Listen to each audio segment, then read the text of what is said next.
Jumpa lagi dengan Miss Ilmi di pelajaran kimia. Oke, sebelumnya untuk kelas 12 kita bahas tentang sifat koligatif larutan ya. Namun yang pertemuan lalu kita bahasnya masih yang itu covernya banget, landasan atau basic dasar untuk memulai perhitungan sifat koligatif larutan. Jadi setelah sebelumnya kita bahas masalah konsentrasi, yaitu masalah molalitas dan fraksi mol. Nah, sekarang hari ini kita akan bahas tentang jenis-jenis dari sifat koligatif larutan. Memang nggak akan semua ajarkan. Kita akan bahas 3 dulu. Yang pertama itu adalah penurunan tekanan uap. Yang kedua itu ada kenaikan titik didih, dan yang ketiga itu ada penurunan titik beku. Oke, jadi keep watching and check it out. Oke, kita langsung mulai masuk ke pembahasannya. Nah, sebenarnya materi-materinya itu sudah tersedia ya di PowerPoint masing-masing. Nah, misalkan coba untuk diskusikan atau menjelaskan tentang contoh-contoh soalnya. Yang pertama itu kita akan bahas tentang penurunan tekanan uap. Penurunan tekanan uap atau delta P. Penjelasan rumus-rumusnya itu udah tersedia ya di PowerPoint juga, dan juga ada keterangan-keterangannya. Nah, di sini Miss buat ringkasannya. Jadi delta P itu sama dengan P0 dikalikan dengan X2. Nah, di mana nantinya si P0 itu adalah pelarut murninya, kemudian yang X2-nya itu adalah fraksi mol dari zat terlarut. Sebelumnya kita udah bahas ya tentang fraksi mol, bagaimana rumusnya. Nah, selain delta P juga ada P atau tekanan uapnya ya, bukan penurunannya, tapi tekanan uapnya. Itu rumusnya P0 dikalikan dengan X1. Bedanya, kalau X2 yaitu zat terlarutnya, kalau X1 ini zat terlarut, kalau X1 itu pelarutnya.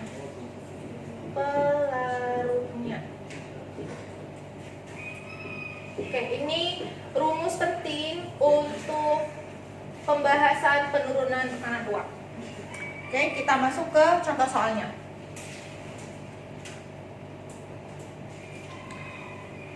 Nah, kita masuk ke contoh soal 2. Itu soalnya ada di PowerPoint. Miss coba bacakan. Tentukan tekanan uap jenuh larutan yang mengandung 12% massa urea jika tekanan uap jenuh air pada temperatur 30 derajat Celcius adalah 31,82 mm Hg. Maka yang ditanya adalah tentukan tekanan uap jenuh larutannya. Maka berapa? Oke, kita buat diketahuinya. Sini diketahui bahwa ada 12% massa urea. Oke, kemudian tekanan uap jenuh airnya atau P0, karena air adalah pelarut ya, itu 31,82 mm Hg. Nah, ini adalah satuan tekanan. Jadi sebenarnya satuan tekanan itu ada banyak nanti, tidak hanya mmHg, tapi nanti ada juga atm ya, atau atmosfer. Berapa atmosfer? Nah, tapi kalau untuk ini kita pakai yang mmHg. Yang ditanya adalah berapa delta P-nya.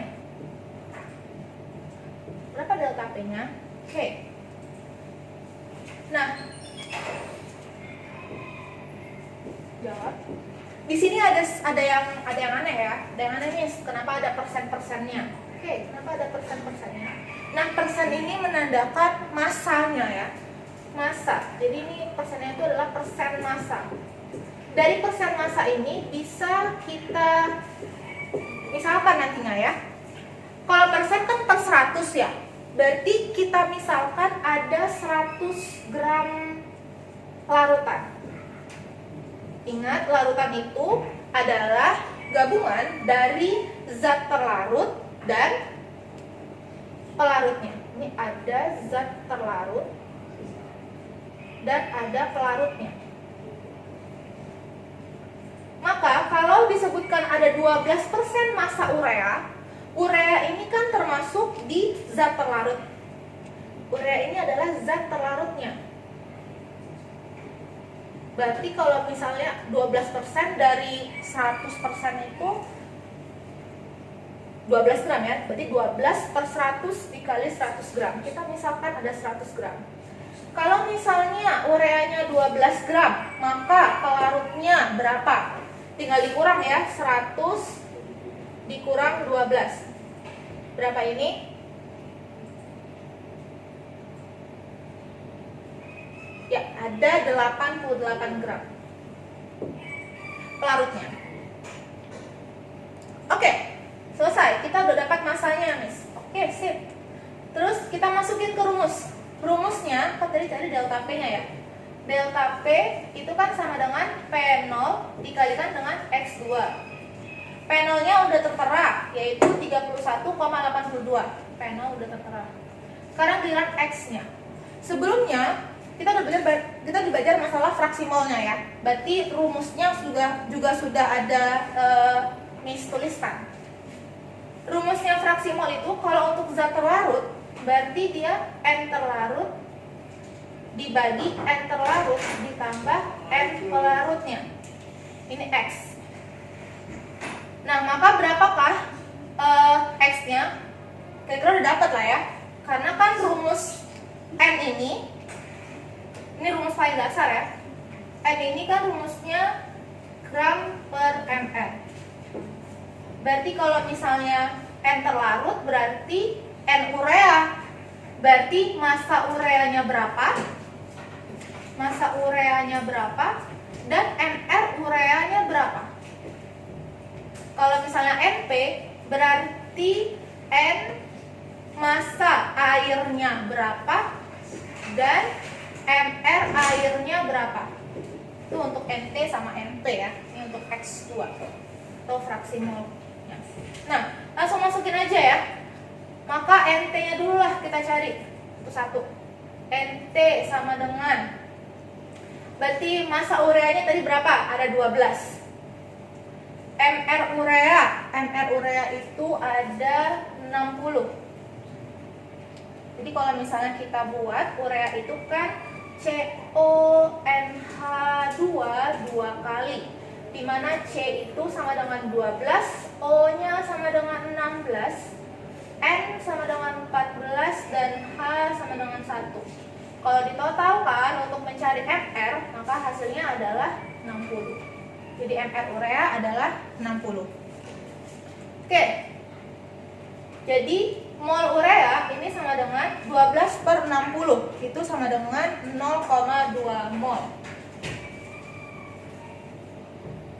Berapa NP-nya? NP berarti tadi airnya ya. Air tadi 88 gram. Ada 88 gram dibagi. Air itu kan H2O. Maka kalau H2O tadi berapa? Hanya 1, Miss. O-nya 16. Maka ini kalau ditotal jadi 18. Kita langsung masukin. Maka ini sama dengan 18. Hasilnya adalah 4,89 mol. Oke, kita udah dapat NT, udah dapat NP, udah dapat, tinggal masukin ya.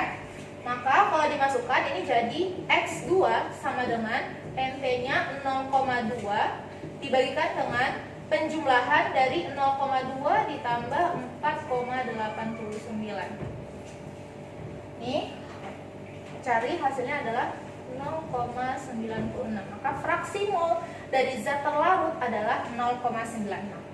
Oke, X2-nya udah dapat. Kita lingkari ya di sini. Oke. P-nya udah dapat, X2-nya udah dapat, maka kita bisa masukkan ke rumus delta P-nya berapa? Maka delta P sama dengan P0 dikalikan dengan X2. P0-nya tadi 31,82 dikalikan dengan X2-nya adalah 0,96. Maka hasilnya adalah 30,55 mmHg.